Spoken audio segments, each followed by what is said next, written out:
자, 아시는 것처럼 오늘은 이제 종교개혁 502주년 기념주일입니다.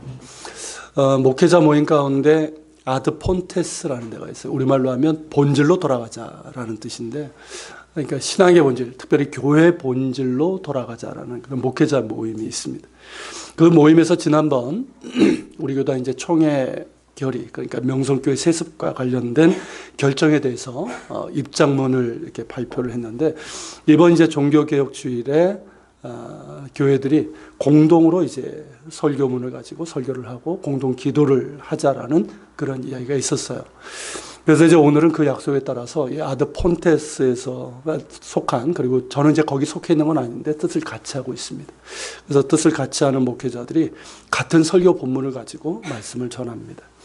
제가 좀 많이 다듬기는 했지만 기본적인 메시지는 같습니다. 그것을 오늘 함께 나누려고 합니다. 자, 오늘 우리가 읽은 이 본문 17절을 다시 한번 보십시오. 거기 보면 예수님께서 이렇게 말씀하셨죠. 기록된 바 내 집은 만민이 기도하는 집이라 칭함을 받으리라고 하지 아니하였느냐. 너희는 강도의 소굴로 만들었도다.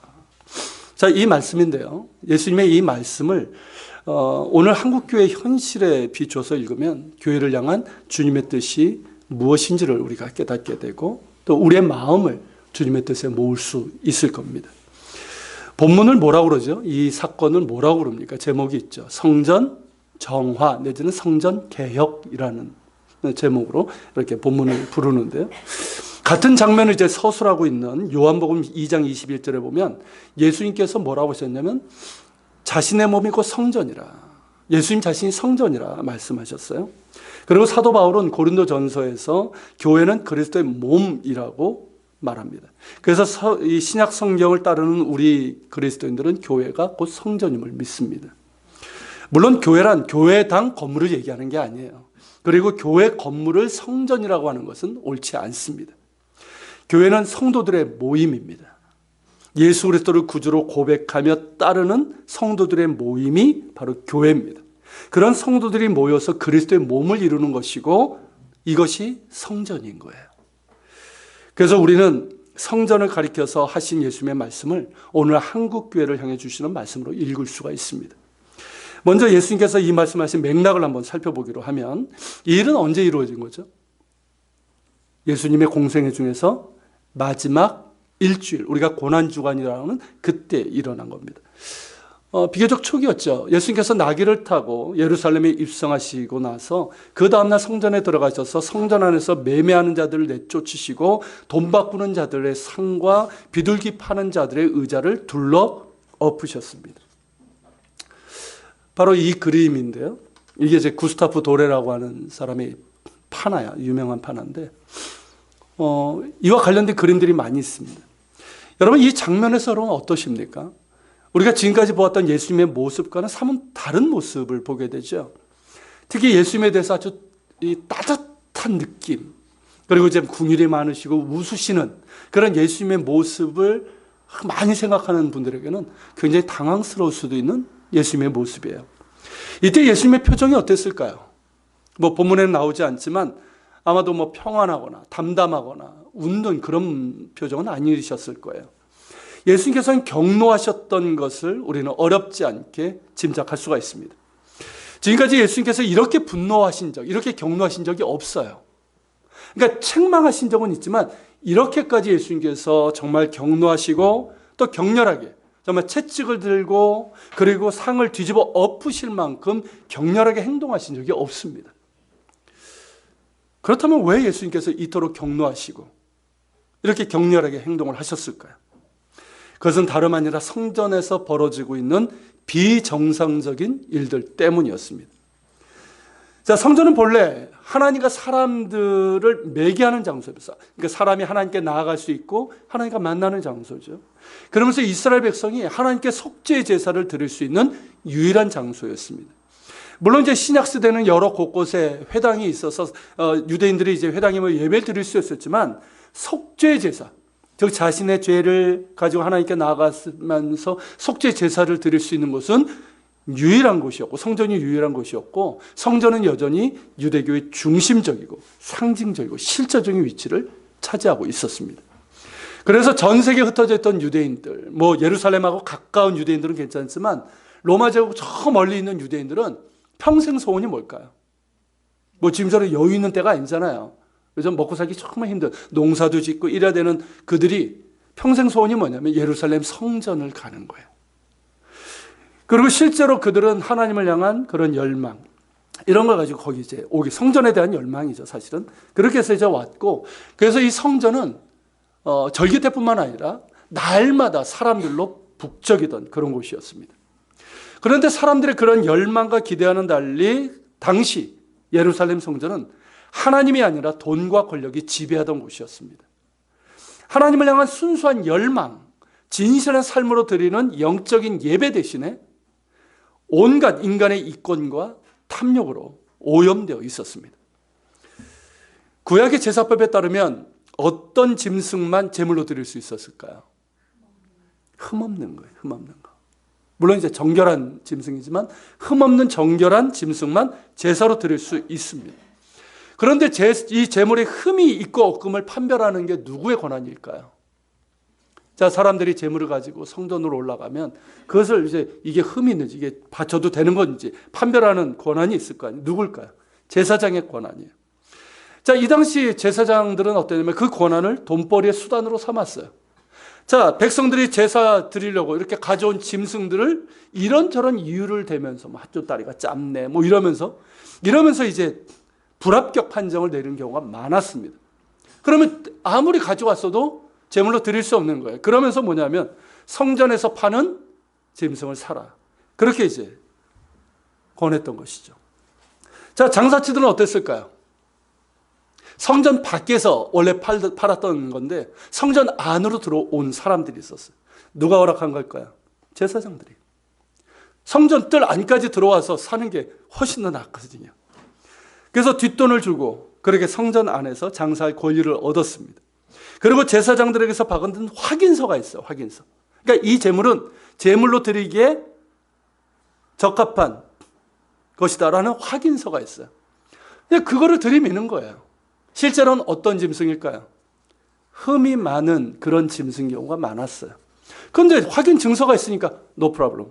전혀 문제가 없는 거예요. 그런 식으로 해서 더러운 돈이 오갔던 거예요.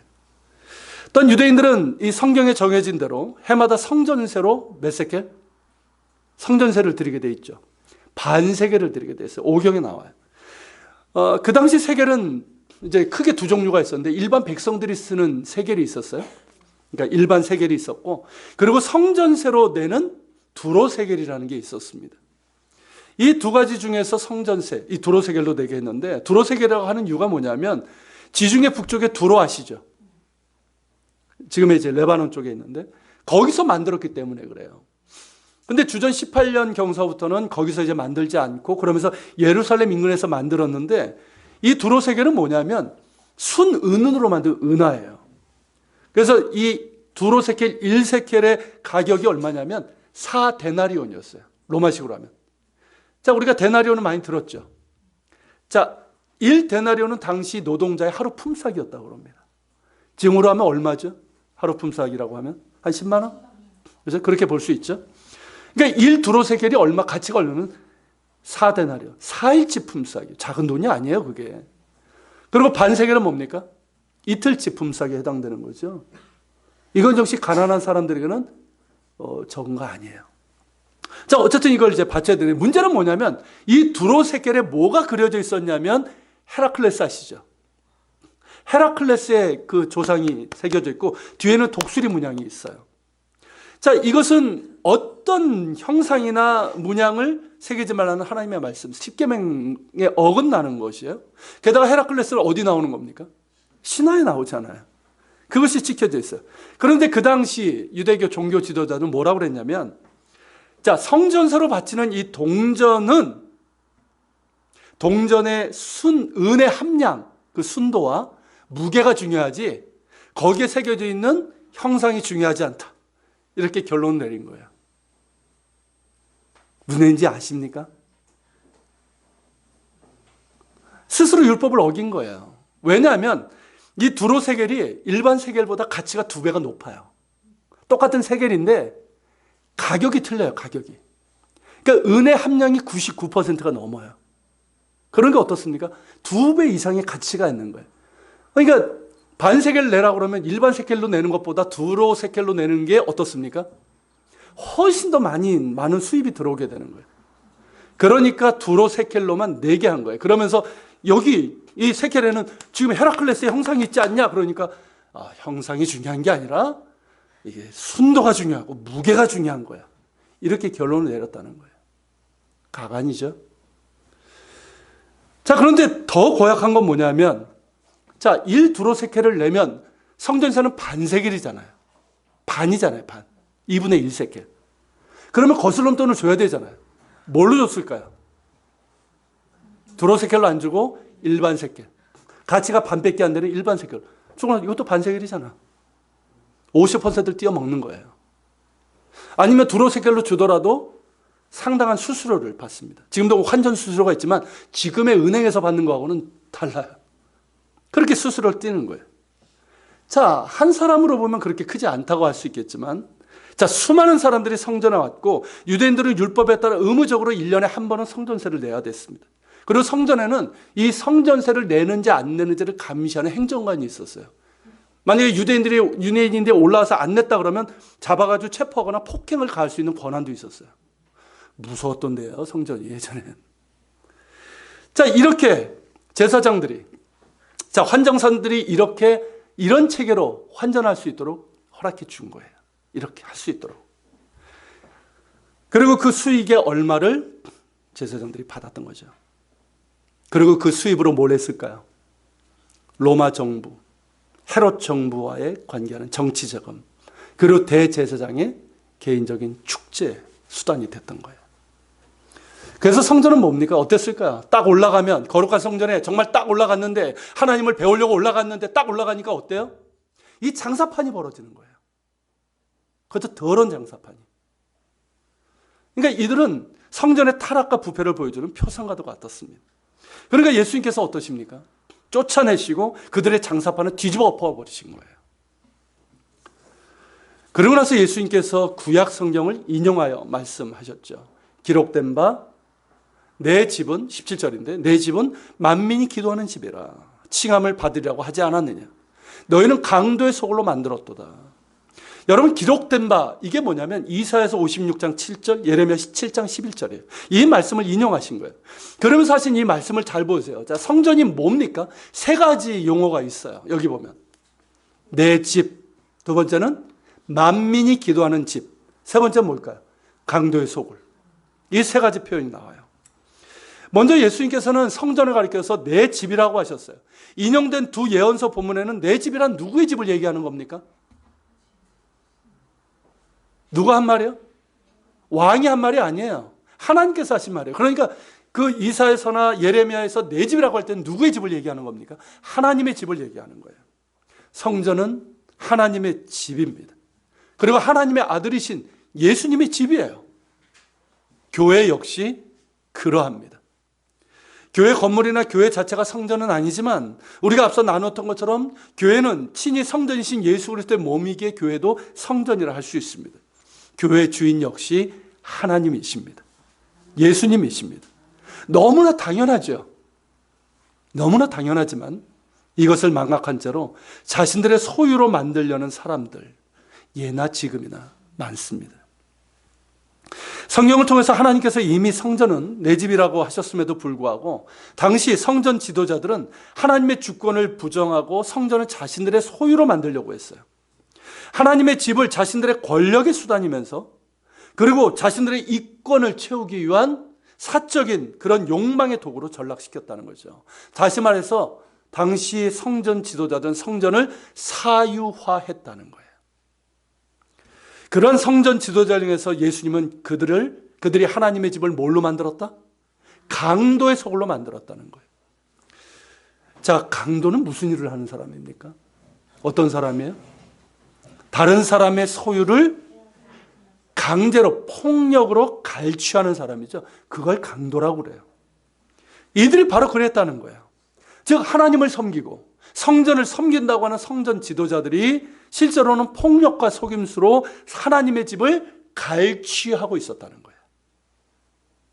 강도들처럼 말이죠. 자, 종교 지도자들이 하나님의 집을 사유하는 모습은 이어지는 예수님의 고난 이야기에서 어렵지 않게 볼 수 있어요. 이어지는 마가복음 11장 27절 28절을 이렇게 우리가 한번 보겠는데요. 같이 한번 읽어볼까요? 그들이 다시 예루살렘에 들어가니라. 예수께서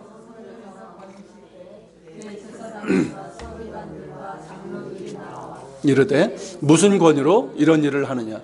누가 이런 일 할 권위를 주었느냐? 자, 여기 보면 어떤 사람들이 나왔어요? 이게 요 성전 정화 바로 다음에 있었던 일이에요. 다음 날. 자, 예수님께서 성전에 이제 거니셨죠. 이미 이제 그들은, 이 장사치들은 사라진 상태예요. 그때 누가 나와서 대제사장들과 서기관들과 장로들, 그러니까 이 제사장들과 사두개파가 바리새파, 그러니까 모든 성전 지도자들이 다 나와가지고 예수님께 따진 거예요. 당신이 무슨 권위로 이런 일을 하느냐? 누가 이런 일을 할 권위를 주었느냐라고 따진 거예요. 자, 이 질문에는요, 성전에 대해서 가지고 있는 그들의 생각이 담겨 있습니다. 이들은 성전에 대한 권위가 누구에게 있다고 믿는 걸까요? 자, 예수님께서 이들이 이제 성전의 이 권위를 이제 자기에게 있다라고 생각을 했고요. 그들은 그것을 간파하신 예수님께서 이들의 질문에 대해서 비유로서 말씀하셨어요. 그게 이제 마가복음 이어지는 12장에 나옵니다. 그 12장 1절 이하의 비유가 뭐냐면 악한 포도 농부들의 비유예요. 자, 그 내용을 보면, 자, 어떤 사람이 아주 좋은 포도원을 만들었어요. 만들고 나서 농부들에게 새로 주고 다른 나라로 갔습니다. 그리고 이제 소출을 거둘 때가 됐어요. 그러니까 가을이 된 거죠. 그러니까 이제 종들을 보내가지고 소작세를 이제 받기 위해서 종들을 보낸 거예요. 그런데 농부들이 어떻게 합니까? 주인이 보낸 종들을 때려서 돌려보냅니다. 이런 일이 3번이나 반복돼요. 자, 농부들의 폭력은 갈수록 더 심해졌습니다. 그러자 농부가 주인에게 소작세를 내는 것은 어떤 의미일까요? 소작세를 낸다는 뜻은 이 포도원이 내 것이 아니라 누구의 것이다? 주인의 것이다. 그걸 소유권을 인정하는 거잖아요. 그런데 이 농부로 비유된 성전 지도자들, 이 성전 지도자를 얘기하는 거예요. 자, 이들은 하나님의 주대심을 거부하면서 그 포도원을 사유화하려고 했던 거죠. 그러자 주인은 이번에는 누구를 보냅니까? 자기 아들을 보내요. 왜 보냅니까? 내 아들은 존중하겠지. 그러면서 보낸 거예요. 누굴 얘기하는 걸까요? 예수님을 얘기하는 거예요. 그러자 농부들은 어떻게 합니까? 자, 마가복음 12장 7절서부터 8절을 한번 읽어볼게요. 같이 있습니다. 농부들이 서로 말하되 이는 상속자니 자 죽이자. 그러면 그 유산이 우리 것이 되리라 하고 이에 잡아 죽여 포도원 밖에 내 던졌느니라. 자, 농부들이 뭐라고 그래요? 와, 이 사람이 상속자네? 죽이자. 그러면 이 유산이, 이 포도원이 우리 것이 될 거야. 이랬다는 거예요. 누구의 모습일까요? 성전 지도자들의 모습이에요. 그들은 실제로 어떻게 했습니까? 하나님의 아들까지 죽였죠. 그래서 하나님의 포도원 밖으로 버리고 그 포도원을 자기 것으로 만들려고 했어요. 이렇게 하나님의 집을 폭력으로 갈취한 강도들의 소굴이 되고 만 거예요. 예수님은 이처럼 성전이 하나님의 집이라고 말씀하셨을 뿐만 아니라 성전은 또한 뭐다? 만민의 기도하는 집이다. 만민을 위한 집이다. 이 뜻이에요. 이 말은 뭐냐면 교회가 누구를 위해서 존재하는가 하는 거예요. 교회는 그리스도께서 세우신 하나님의 집이지만 동시에 누구를 위해서 존재합니까? 만민을 위해서 존재하는 거예요.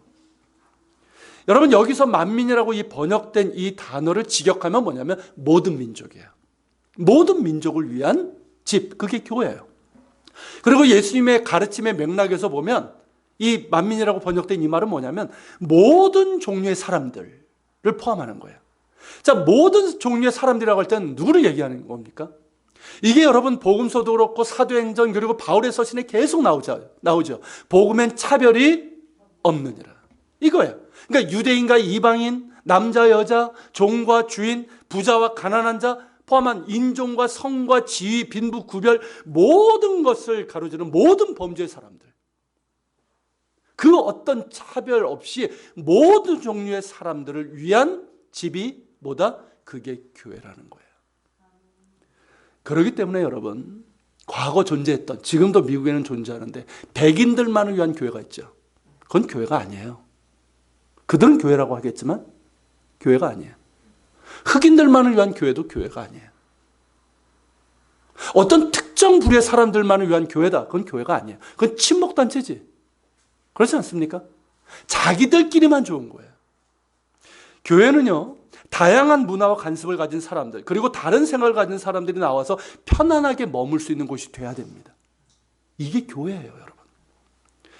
예를 들어서 정치적으로, 우리나라 이제 민감한 문제니까, 정치적으로 보수적이고 진보적인 사람들, 그리고 신학적으로도 전통적인 걸 좋아하는 사람들인가 하면 새로움을 또 추구하는 사람들이 있어요. 그리고 서로 다른 문화와 관습을 가진 사람들, 뭐 우리나라에서는 크지 않지만 지금 이제 외국에서 살다 온 사람들 있고 외국인들도 많이 있지 않습니까? 이런 모든 사람들이 환영받을 수 있는 곳이 바로 교회가 돼야 됩니다.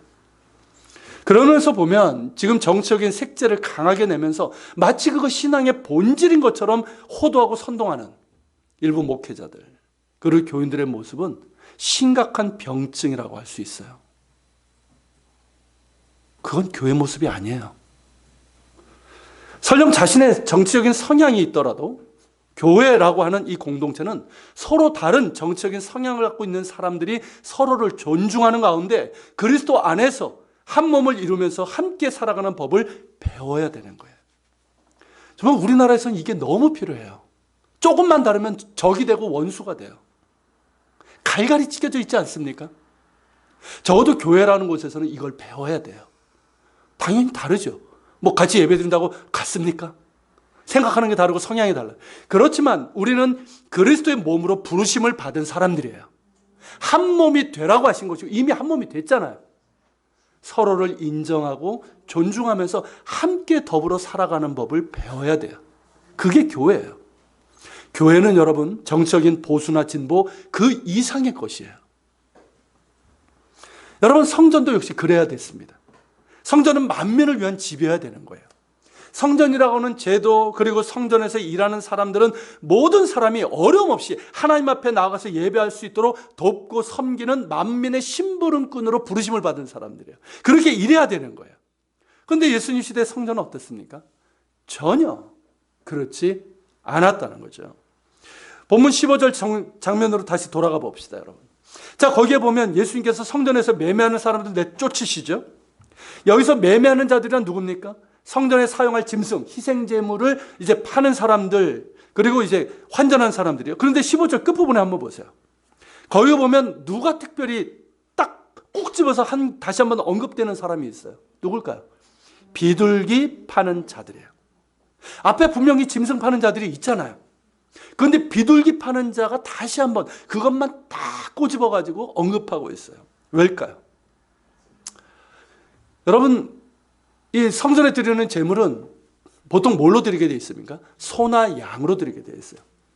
그런데 가난한 사람들에게는 이 소나 양, 아무리 이제 목축을 하던 시대였지만 이것을 드린다는 건 너무 힘든 거예요. 그러니까 가난한 사람들은 뭘 드리라? 비둘기로 드리라. 비둘기는 왜냐하면 상대적으로 쉬워요. 구하기도 쉽고 가격도 싸고. 그걸 드리라고 했어요. 그런데 여러분, 예수님 당시 성전은 어땠냐면 이 비둘기마저도 성전 지도자들과 장사꾼들의 배를 불리기 위한 도구로 이용했다는 거죠. 그것조차도. 그로 인해서 가난한 자들은 어떨까요? 더더욱 제사 드릴 기회가 박탈당하고 말았던 거예요. 성전을 지배하고 있었던 사람들에게 그런 문제는 전혀 관심거리가 되지 않아요. 그들의 관심은 뭘까요? 자신의 권력을 유지하는 거예요. 그리고 자신의 부의 축제예요. 돈이 많이 들어오는 거예요. 여기에만 관심이 있지 정말 가난한 그 백성들이 하나님께 나아가서 정말 하나님의 궁유를 구하면서 예배드리는 것 관심이 없는 거예요. 그들에게 하나님께 드리는 제사는 그저 그냥 자신들의 권력, 부를 위한 수단밖에 되지 않았던 거죠. 그렇기 때문에 예수님께서 그토록 그들을 책망하신 것이고 이 성전이 무너지고 말 것이다 그렇게 말씀하시고 실제로 그렇게 되죠. 여러분, 앞서서 예수님 당시의 종교 지도자들이 성전을 사유화했다고 말씀을 드렸습니다. 그것은 성전의 주인이 하나님이시라는 측면에서 뿐만 아니라 성전이 만민을 위한 집이라는 측면에서도 그러합니다. 교회는 어떤 경우에도 사유할 수 없는 곳이에요. 교회는 하나님의 집이자 만민을 위한 집이라는 측면에서 보면 한국교회는 갈수록 심각하게 사유화되어 가고 있습니다. 명성교회 목회 세습에 대해서 그 교회 교인들 다수들이 아니 원해서 결정한 일을 왜 다른 교회 사람들이 간섭하느냐고 항변하는 분들이 있어요. 우리가 결정한 건데, 우리가 다수결로 결정한 건데 왜 너희가 왜 이러라 저러라 간섭하고 비난하냐는 거죠. 여러분, 이것은 교회가 하나님의 집이고 만민을 위해 존재한다는 점을 우리가 안다면 우리가 그렇게 말할 수 없는 거예요. 여러분, 이로 인해서 이 문제로 인해서 한국교회가 얼마나 많은 손가락질을 당하고 있고 그로 인해서 지금 최근 몇 년간 교회를 떠난 사람들이 얼마나 많은지 아십니까? 제가 깜짝 놀랐어요. 계속해서 한국교회가 제 정체에서 지금 침체기로 가고 있는데 명성교회 사태 이후 벌써 몇 년 되지 않았습니까? 교회를 떠난 사람이 17만 명이라고 그래요. 감소했다는 거죠, 그만큼. 명성교회 출석 교인보다 그 교회 지킨다고 하는 그 명분 아닙니까? 그 큰 교회 지키겠다고. 그 출석 교인들보다 몇 배 더 많은 사람들이 교회를 떠났어요. 물론 떠났다는 그 자체를 잘했다는 게 아니에요. 그만큼 이 문제가 심각하다는 거예요. 자, 이렇다면 이 문제를 명성교회 내부의 문제라고 할 수 있겠습니까? 사랑의 교회도 마찬가지고요. 사랑의 교회 내부의 문제라고 할 수 있습니까? 내부의 문제가 아니에요. 명성교회가 목회 세습을 하기 전부터 이미 세습은 한국교회 사유와 기득권을 보여주는 상징과 같은 일이었습니다. 그리고 이번 총회 결정은 세습을 기다리고 있는 다른 교회들에게 명분을 주고 있어요. 뭐 대형 교회만 돼? 우린 안 돼? 이런 식의 명분인 거죠. 여러분, 명성교회 하나의 문제가 아니라 한국교회 전체 문제입니다. 그럼 한국교회 사유의 문제는 목회자 세습뿐일까요? 자, 목회 세습 분명히 사유화의 모습이에요. 그렇다면 이것뿐일까요? 그렇지 않습니다, 여러분. 만일 교회가 어떤 특정 부류의 사람들만의 것이라고 한다면 그건 역시 교회가 사유화되는 거예요. 흔히 말하는 교회 힘 있는 몇 사람들, 혹은 특정 어떤 사람들의 어떤 그 사람들만의 어떤 집단이 된다면 그건 역시 교회는 뭡니까? 사유화되고 마는 겁니다. 만일 교회가 어떤 특정한 집단 혹은 어떤 생각을 가진 사람들에게만 편하고 머물기 좋은 곳이라고 한다면 다른 생각을 가진 사람들에게는 불편하고 접근하기 어려운 곳, 그런 곳이 된다면 그건 역시 뭡니까? 교회가 사유화되고 있다는 증거예요. 한국교회는 젊은 세대가 머물기 어려운 곳이 되어가고 있어요. 모든 교회가 말로는 다음 세대를 얘기합니다. 그런데 정작 한국교회가 젊은 세대들, 정말 20대, 30대 그런 젊은 세대들을 이렇게 끌어들이기보다는 쫓아내는 요인들이 더 많이 만들어지고 있어요. 강단에서 선포되는 메시지, 젊은이들이요, 애들이 뭐 모르는 것 같지만 얘네들이 듣는 귀는 있어요. 그러니까 강단에서 선포되는 메시지, 신앙의 본질은 물론이거니와 신앙의 상식이라는 게 있잖아요. 거기에서 떨어져 있고 설득력이 없는 경우가 너무 많아요. 그리고 교회가 운영되는 방식도 비민주적이고 재정 운영에 있어서도 투명하지 않거든요. 그리고 교회가 청년들에게 기도하는 건 많은데 청년들이 다니고 싶은 교회를 만드는 노력은 별로 하지 않고 있다는 거죠. 한국교회는 정치적으로 다양한 생각을 가진 사람들이 머물기 어려운 곳이 되고 말았어요. 저도 우리 교회가 그런 교회가 되지 않기를 바라는데 참 쉬운 일은 아니에요, 사실은. 특정한 정치적인 입장을 가진 설교자들, 특히 이제 구구적인 성향을 가진 분들이 더욱더 그런데 강단에서 그런 생각을 여과없이 전달합니다. 개인적으로 그런 생각을 가질 수는 있어요. 그건 개인적인 생각이지. 그런데 강단에서 하나님의 말씀을 전해야 되는 이 자리에서 그런 생각을 가감없이 그냥 전합니다.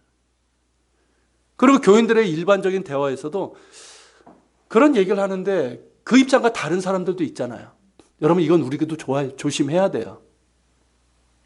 나와 다른 입장을 가지고 있는 사람들이 있어요. 그런 사람들을 우리가 무조건 막 배척하고 잘못됐다고 막 그렇게 하는 거 주의를 해야 됩니다. 그래서 저는 그 얘기를 해요. 가급적이면 말하지 마라. 기억하십시오, 여러분. 가급적이면 우리 모일 때는 정치적인 이야기는 하지 않았으면 좋겠습니다. 총선이 가까우는데, 여러분, 뭐 조국인이 일어날 때 그냥 조국을 위해서 기도하세요. 그냥 이 나라를 위해서. 그런 얘기 하지 마세요. 교회라는 데는 좀 서로를 존중하는 법을 배워야 돼요. 앞서서 말씀드린 것처럼. 그리고 여러분, 세상 사람들의 눈에 이렇게 볼 때 교회가 어떤 모습이 되냐면 자꾸만 한국 교회가 변화를 싫어하고 사상권 반대만 하는 그런 집단으로 보이고 있다는 거예요. 물론 잘못된 것들이 있어요. 그런 것들은 비판적인 시각을 내야 되지만 그 인식의 바탕에는 뭐가 있냐면 맹목적인 혐오가 있다는 거예요. 이슬람 문제, 동성애 문제, 물론 잘못된 부분들이 있고 우리가 염려하는 부분이 있지만 바탕에 뭐냐면 맹목적인 혐오가 있어요. 반대를 위한 반대가 깔려 있어요. 선교의 대상이고 전도의 대상이고 교회가 품어야 될 대상 아닙니까? 그러면 우리가 좀 다른 입장에서 좀 봐야 되는 거예요. 쉬운 문제는 아니에요. 그런데 여러분, 한국교회가 자꾸만 그런 모습으로 보여요. 그러니까 교회는 뭡니까? 배타적인 집단. 그러니까 개토죠, 개토. 자기들만의 집단이에요. 자기들만 좋아. 그런 곳에 믿지 않는 사람들이 과연 발을 내딛고 싶나? 그런 생각을 해보게 되는 거예요. 여러분, 교회는 절대 그렇게 되면 안 됩니다. 교회는 어떤 곳입니까? 개토가 아니에요. 우리만 좋아. 막 교회 갔더니 너무 좋아. 이게 아니라 만민을 위한 집이에요. 할렐루야. 모든 사람들이 와서 편안하게 머물고 그러면서 하나님의 은혜를 경험하고 예수 그리스도 안에서 변화된 가운데 서로를 존중하며 그러면서 세상을 바꿔나가는 그런 모태가 돼야 되는 거예요. 그게 교회입니다, 여러분. 사회화된 한국교회, 이 한국교회를 진정한 하나님의 집으로 그리고 만민을 위한 집으로 회복시키기 위해서 해야 될 일이 너무나 많습니다. 그리고 되돌아갈 길이 참 멀게도 느껴집니다. 저도 이제 그 일에 참여하고 있지만 과연 뭐부터 해야 될지 막막할 때가 있어요. 과연 저들을 바뀔까 하는 생각도 있고. 근데 여러분, 한 걸음서부터 시작을 해야 됩니다. 누구서부터? 우리부터. 나부터. 한 걸음 한 걸음. 정말 교회가 하나님의 집이요 만민을 위한 집으로 회복될 수 있도록 우리가 한 걸음 한 걸음 내딛고 무엇을 해야 될지를 찾아봐야 될 줄로 믿습니다. 특별히 교회를 섬기는 분들, 교회를 섬기는 직분들이 있잖아요. 저 같은 목사, 또 사모, 우리 교회는 장로님 없지만 권사님, 그리고 안수 집사, 집사님들, 직분을 맡은 분들, 그리고 직분이 아니라도 어떤 일을 하고 있는 분들, 이런 분들이 먼저 하나님 앞에서 바르게 서야 됩니다. 정말 교회가 무엇인지를 늘 기억하면서 교회는 하나님의 집이요 만민을 위한 집이라는 걸 인식하면서 그런 교회를 섬길 수 있도록 세워나갈 수 있도록 해야 되는 거예요. 그리고 여러분, 잊지 말아야 될 것은 나 자신이 하나님의 집이요 만민의 교회를 이루는 한 중요한 구성 요소라는 이 사실입니다. 이걸 잊으면 안 돼요. 나는 뭐 직분 안 맡고 나는 뭐 별로 뭐 그런 거 없는데, 아니에요. 여러분, 이를 위해서 나를 부르셨다는 이 사실을 기억하시길 바랍니다. 하나님께서 나를 부르셨을 때는 그냥 너 혼자 그냥 예배 드려? 너 혼자 그냥 그래 너 혼자 그냥 기도 드리고 그러면서 그냥 뭐 이렇게 살아. 이러려고 우리를 부르신 게 아니에요. 왜 교회를 그리스도의 핏값을 주고 샀다고 그럽니까? 교회는 우연히 생긴 게 아니에요. 잘못되게 그렇게 얘기하는 사람인데 교회는 우연히 생긴 게 아니에요. 교회는 하나님의 집이요 만민을 위한 집으로 예수께서 친히 세우신 그리스도의 몸입니다. 그 몸을 이루는 지체로 우리 한 사람 한 사람을 부르신 거예요. 이 사실을 기억해야 돼요. 그렇기 때문에 아무리 교회가 타락하고 이런 상황이라 할지라도 교회를 떠나서 가난한 성도가 되겠다, 이런 생각을 가지면 안 되는 거예요. 오히려 내가 있어야지만, 나 같은 사람이 교회에 남아 있어야지만 교회가 진정으로 하나님의 집이요 만민을 위한 교회가 될 수 있다, 이 생각을 가지시길 바랍니다. 여러분, 나 한 사람이 별것 아니라고 생각하지 마세요. 우리가 앞에서 찬양했던 것처럼 이 땅의 부흥과 회복은 나로부터 시작되는 거예요. 내가 먼저 하나님 앞에서 바로 서게 될 때, 그러면서 정말 주님의 몸된 교회를 사랑하며 섬기게 될 때, 거기서부터 개혁과 회복도 시작이 되는 줄로 믿습니다. 그렇게 여러분, 교회에 정말 튼튼히 발을 딛고 서서 나 자신을 성찰해 보면서 한 걸음 한 걸음 시작해 봅시다. 그리고 이런 질문 한번 던져보세요. 이 질문이에요. 한번 읽어볼까요? 나는 교회를 내게는 편하지만 다른 사람에게는 불편한 모임으로 만들고 있지는 않습니까? 너무 빨리 읽지 마세요.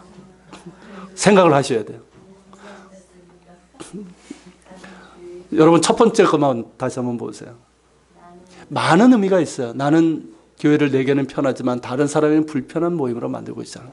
많은 의미가 담겨 있습니다. 한번 생각해 보세요.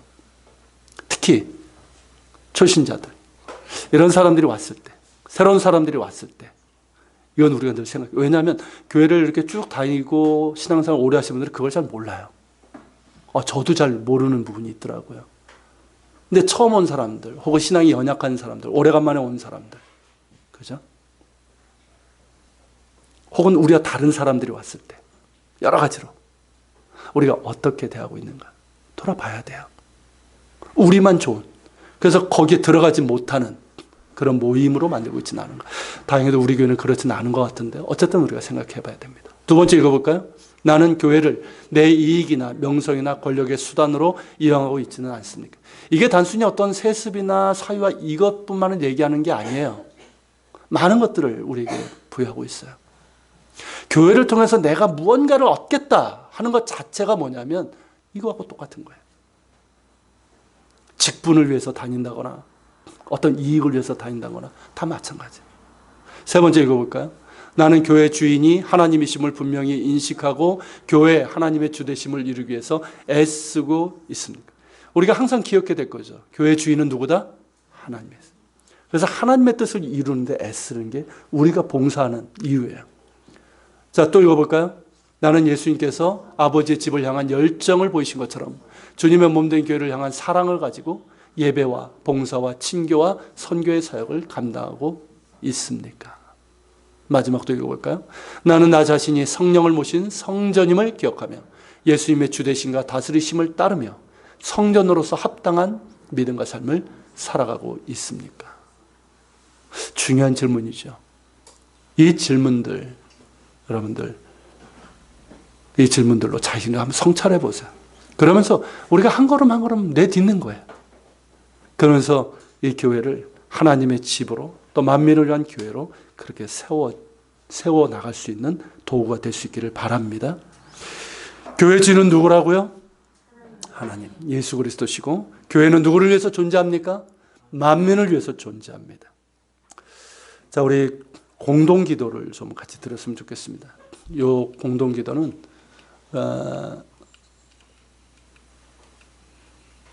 자, 우리 자리에서 일어날게요. 일어나서 오늘 종교개혁주일이니까 우리 이 찬양을 드리고요. 그 다음에 공동기도 드리고 그렇게 기도하고 마치도록 하겠습니다.